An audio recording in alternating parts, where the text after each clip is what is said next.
YouTube comment section, এটা সেই একমাত্র জায়গা যেখান থেকে কোনো ক্রিয়েটার তার ভিউয়ারদের সাথে ইন্টারাক্ট করে। ভিডিওটা কেমন হচ্ছে সেটা ক্রিয়েটারকে বলা হোক বা ক্রিয়েটারের যদি ভিউয়ারকে কিছু বলা থাকে, সেই সব কিছু এই কমেন্টের মাধ্যমেই। এবার আমি জানি না কিছু কিছু মানুষ এখনও কোথা দিয়ে বেঁচে আছে, কোন গ্রহেরা বাস করছে, কী খেয়ে এখনও বেঁচে আছে, এরা এমন এমন কমেন্ট করবে না, এরা মনে হয় যে ন্যাপথলিনের নেশা করে এসছে। তোমার সেই কমেন্টগুলো দেখলে মনে হবে তুমি পারলেজি ফিনাইলের মধ্যে ডুবিয়ে খেয়ে মরে যাবে, বেঁচে থাকতে ইচ্ছা আর করবে না। এবার এইসব কমেন্টেরও কিছু কিছু ধরন আছে, কিছু প্রকার বেঁধেছে, এক এক করে সেই সবগুলো দেবে। এই ভিডিওটা যদি 1000টা লাইক হয় তাহলে আমার ছেলের নাম হবে গোকু, গোজো, সাইতামা। ইনকেস তুমি যদি না জানো, এই সবগুলো হচ্ছে এক একটা অ্যানিমে ক্যারেক্টারের নাম। হ্যাঁ সবাই জানে, তারপরে বল। ঠিক আছে চিল। 1000টা লাইকে তুমি ছেলের নাম রাখবে অ্যানিমে ক্যারেক্টারে। লটারি কাটতে এসছো এখানে তুমি, আর ভাই ছেলের নাম তুমি যাই রাখো, আমাদের কী লাভ তাতে, আমরা কেন লাইক করব? এই ক্যাটাগরিতে আবার আরেক ধরনেরও কমেন্ট আছে, যেটা হচ্ছে 1000টা লাইক হলে আমি আমার বউকে ডিভোর্স দিয়ে দেবো।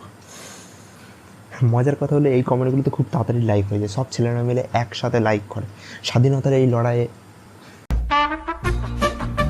এরপরে হচ্ছে আনওয়ান্টেড ফাইট, মানে অবাঞ্ছিত লড়াই। কেউ কতই ভালো কমেন্ট করুক না কেন, তার নিচে এমন একটা লোক এসে একটা ভুলভাল কথা বলবে যেটা দিয়ে কোনো মারামারি শুরু হয়ে যাবে।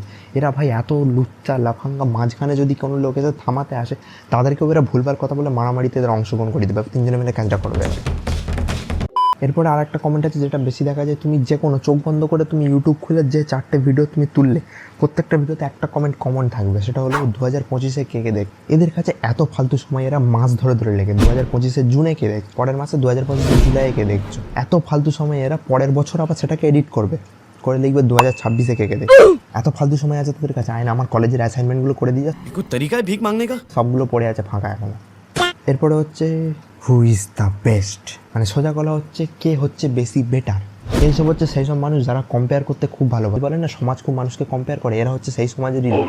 দুটো মানুষকে তুলে নেবে যে কোনো ক্যাটাগরি, সিঙ্গিং হোক, ডান্সিং হোক, অ্যাক্টিং হোক বা অন্য যে কোনো কিছু, দুটো মানুষকে ধরবে যারা একদম সেই টপ পজিশনে আছে, নিয়ে তাদের মধ্যে লড়াই করিয়ে দেবে। যেমন মেসি, রোনাল্ডো তোদেরকে আমি একটাই কথা জিজ্ঞাসা করতে চাই, মাসের সাথে কি রোনাল্ডো এসে তোদের বাড়িতে রেশন দিয়ে যায়, নাকি তোর জ্বর হলে মেসি এসে তোকে প্যারাসিটামল খাওয়ায়? তারা জীবনে ভালো কাজ করেছে, অনেক খেটেছে, তাই তারা আজকে একটা জায়গায় গিয়ে দাঁড়িয়ে আছে, নাম পয়সা দুটো ইনকাম করে আছে। তুমি কেন এত লাফাচ্ছ? তোমার জন্য কি করেছে? কিচ্ছু তো করেনি, তোমার তো লাফানোর কোনো মানে নেই, চুপচাপ নিজের বাড়িতে বসে থাকো না।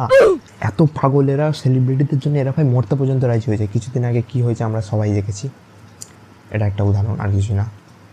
এরপরে হচ্ছে মেন ভার্সেস ওমেন। কিছু কিছু আছে বাচ্চা কাচ্চা ছেলেপুলে যারা এখনও মনে করে যে ছেলে আর মেয়েদের মধ্যে লড়াই করাটা খুব ভালো। ইউটিউব খুললে তুমি এই কমেন্টটা দেখতে পাবে, মেন ভার্সেস ওমেন। মেন এখানে থাকবে কঙ্কালের ইমোজি, আর ওমেন জোকারের ইমোজি। না না ভাই, এরকম হয় না ভাই, মাথা থেকে বার কর, কে ঢোকাচ্ছে তোদের? মেয়ে মানেই জোকার, এরকম হয় না, ওটা পার্সোনালিটি হিসাবে ম্যাটার করে। কিছু কিছু মানুষ আছে যারা ভুলভাল কথা মাঝে মাঝে বলে দেয়, সেই হিসাবে ম্যাটার করে, সেটা মেয়ে বলেই যে বলছে, এরকম হয় না ভাই। আর এই কঙ্কালের ছবি মানেটা কি? বাড়িতে খেতে দেয় না তোকে, কঙ্কাল হয়ে যাচ্ছিস? এরপরে আর একটা কমেন্ট আছে যেটা দেখবে খুবই বেশি আসে, মানুষ শুধু ভিক্ষা চাওয়ার একটা নতুন উপায় বার করেছে।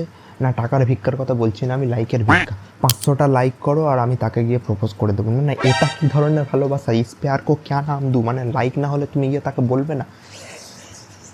দেখ ভাই, জীবনটা খুব ছোটো, তুই যদি কাউকে ভালোবাসিস তাহলে সোজা মতো তাকে গিয়ে বলে দে। দুটোই জিনিস হবে, এক হয় তোকে চুমু খেয়ে কাছে টেনে নেবে, নয় পিছনে লাথি মেরে তাড়িয়ে দেবে, যে বেশি কিচ্ছু আর হবে না, সোজা গিয়ে বলে দে। এসব খারাপ কমেন্টের মাঝেও কিছু কিছু ভালো মানুষ আছে যারা ভালো ভালো কমেন্ট করে, তাদেরকে দিলসে স্যালুট। যেমন আছে এক্সপ্লেনেশন গাই বলি আমি এদেরকে। এরা হচ্ছে ভিডিওর কোনো কঠিন বা জটিল জিনিস যেটা মানুষ বুঝতে পারছে না, কমেন্টে এসে এক্সপ্লেন করে।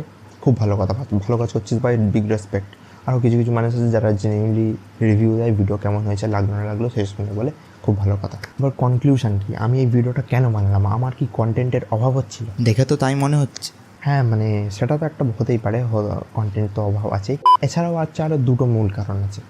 1 নম্বর কারণ হচ্ছে এইসব কমেন্টগুলো দেখলেই আমার মাথা গরম হয়ে যায়, একদম মাথা ফেটে আগুন বেরিয়ে যায়। কেন করে এখন? এরা কি মানুষ? আমি সেটাও এখনো বুঝতে পারি না। আমি ভিডিওটা বানাতে চেয়েছিলাম সেই জন্য। আর 2 নম্বর যেটা মেন কারণ হচ্ছে যে যখন কি ওই ধরনের কমেন্ট করে না, এইসব কমেন্টে খুব বেশি লাইক পড়ে, মানে অত্যাধিক বেশি।